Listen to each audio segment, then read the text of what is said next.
السلام علیکم ورحمۃ اللہ وبرکاتہ۔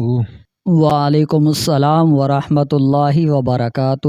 علامہ صاحب آپ کی خدمت میں کچھ سوالات کیے جائیں گے۔ اچھا علامہ صاحب آپ کی خدمت میں سوال ہے کہ کس روزے کا توڑنا واجب ہے، اور اگر کسی نے جان بوجھ کر اس روزے کو توڑا تو اس پر قضا بھی نہیں؟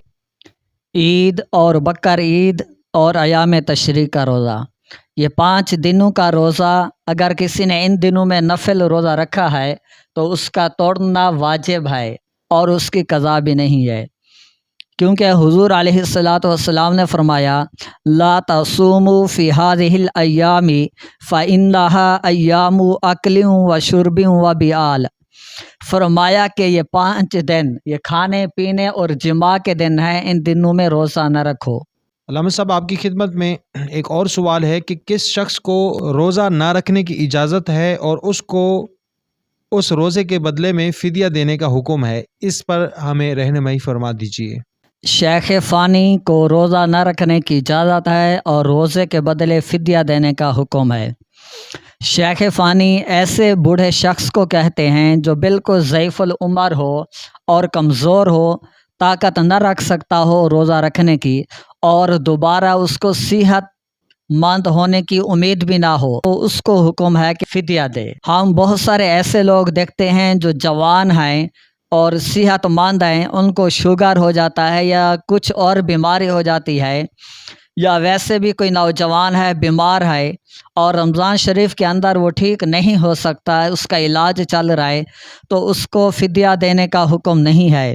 وہ جب ٹھیک ہوگا، چاہے 6 مہینے کے بعد ٹھیک ہو، سال کے بعد ٹھیک ہو، 2 سال کے 5 سال کے بعد بھی ٹھیک ہونے کی امید ہو، تو وہ فدیہ نہیں دے گا، بلکہ جب ٹھیک ہوگا، تندرست ہوگا، تو اس روزوں کی وہ قضا کرے گا، جو روزے چھوٹ جائیں گے اس کی قضا کرے گا۔ اور اگر جیسا کہ شیخ فانی ہے، وہ کمزور ہے اور اس کو ٹھیک ہونے کی امید نہیں تھی، صحت مند ہونے کی امید نہیں تھی، اور اس نے فدیہ ادا کر دیا، تو جب اس نے فدیہ ادا کر دیا، پھر اللہ تبارک و تعالی نے بعد میں اس کو صحت عطا فرمائی، طاقت عطا فرمائی، تو اس کو دوبارہ روزے رکھنے پڑیں گے۔ جن روزوں کا اس نے فدیہ دیا تھا وہ دوبارہ روزے قضا کرنے پڑیں گے، اور جو اس نے فدیہ دیا تھا وہ فدیہ اس کا نفلی صدقہ ہو جائے گا۔ کہ ایک روزے کا فدیہ یہ ہے کہ ایک مسکین کو 2 وقت کا کھانا پیٹ بھر کے کھلانا ہے، یا دوسرا یہ ہے کہ ایک صدقہ فطر کی مقدار ایک روزے کا فدیہ ہے، تو 30 روزے ہو گئے، 30 صدقہ فطر کی مقدار اس نے فدیہ ادا کرنا ہے۔ اچھا علامہ صاحب آپ کی خدمت میں ایک اور سوال ہے کہ اگر کسی شخص نے ایک ملک میں روزہ رکھا، دوسرے ملک میں پہنچ گیا، تو وہاں پر کیا وہ اس ملک کے حساب سے افطاری کرے گا، یا پھر جہاں سے اس نے سفر شروع کیا تھا اس حساب سے افطاری کرے گا؟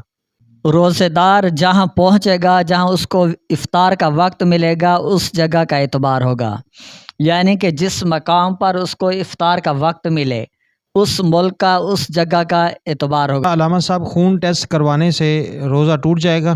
خون ٹیسٹ کروانے سے روزہ نہیں ٹوٹے گا۔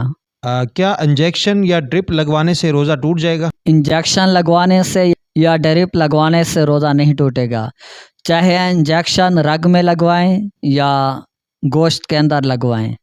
اچھا یہ بتا دیجئے، آنکھ میں دوا ڈالنے سے روزہ ٹوٹ جائے گا؟ آنکھ میں دوا ڈالنے سے روزہ نہیں ٹوٹے گا۔ کان میں قطرے ٹپکانے سے روزہ ٹوٹ جائے گا یا نہیں؟ کان میں قطرے ٹپکانے سے روزہ نہیں ٹوٹے گا۔ احتلام ہونے سے روزہ ٹوٹ جائے گا یا نہیں؟ جی، اگر کوئی شخص سویا ہوا ہے، اس کو احتلام ہو گیا ہے، تو احتلام کی وجہ سے اس کا روزہ نہیں ٹوٹے گا۔ کسی شخص کو خود بخود الٹی یا قے آئے، کیا اس صورت میں روزہ ٹوٹ جائے گا؟ اگر الٹی یعنی کہ قے آ جائے تو روزہ نہیں ٹوٹے گا۔ اس کو یہ سمجھیں صحیح طریقے مسئلہ، اگر جان بوجھ کر کسی نے الٹی کی ہے، منہ کے اندر انگلی مار کر جان بوجھ کر الٹی کی ہے اور منہ بھر کر ہے، تو روزہ ٹوٹ جائے گا۔ اگر جان بوجھ کر کی ہے اور منہ بھر کر نہیں ہے تو روزہ نہیں ٹوٹے گا۔ اور اگر خود بخود الٹی آ گئی ہے، چاہے منہ بھر کر ہی کیوں نہ ہو، تو اس سے روزہ نہیں ٹوٹے گا۔ انسولین یا لپ اسٹک اس کے لگانے سے کیا روزہ ٹوٹ جائے گا؟ انسولین یا لپ اسٹک لگانے سے روزہ نہیں ٹوٹے گا۔ یہ سرما لگانے سے یا حجامہ لگوانے سے کیا روزہ ٹوٹ جائے گا؟ سرما لگانے سے روزہ نہیں ٹوٹے گا۔ اور اسی طرح حجامہ لگوانے سے بھی روزہ نہیں ٹوٹے گا۔ کہ ناک میں دوا ڈالنے سے اور اسی طریقے سے حیض کی صورت میں کیا روزہ ٹوٹ جائے گا یا نہیں؟ ناک میں دوا ڈالنے سے روزہ ٹوٹ جائے گا، حیض کی صورت میں روزہ ٹوٹ جائے گا۔ اگر کسی عورت نے روزہ رکھا ہے اور 10 بجے 12 بجے 2 بجے اس کو حیض آ گیا تو اس صورت میں اس کا روزہ ٹوٹ جائے گا، دوبارہ قضا کرنی پڑے گی۔ حکنہ لگانے سے کیا روزہ ٹوٹ جائے گا؟ حکنہ لگانے سے روزہ ٹوٹ جائے گا۔ سگریٹ یا تمباکو نوشی کرنے سے روزہ ٹوٹ جائے گا یا نہیں؟ جی، سگریٹ یا تمباکو نوشی کرنے سے روزہ ٹوٹ جائے گا۔ اگر آنسو منہ میں چلے گئے اور انہیں نگل لیا تو کیا اس صورت میں روزہ ٹوٹ جائے گا یا نہیں؟ اگر 1 یا 2 قطرے آنسو منہ میں چلے گئے تو اس سے روزہ نہیں ٹوٹے گا۔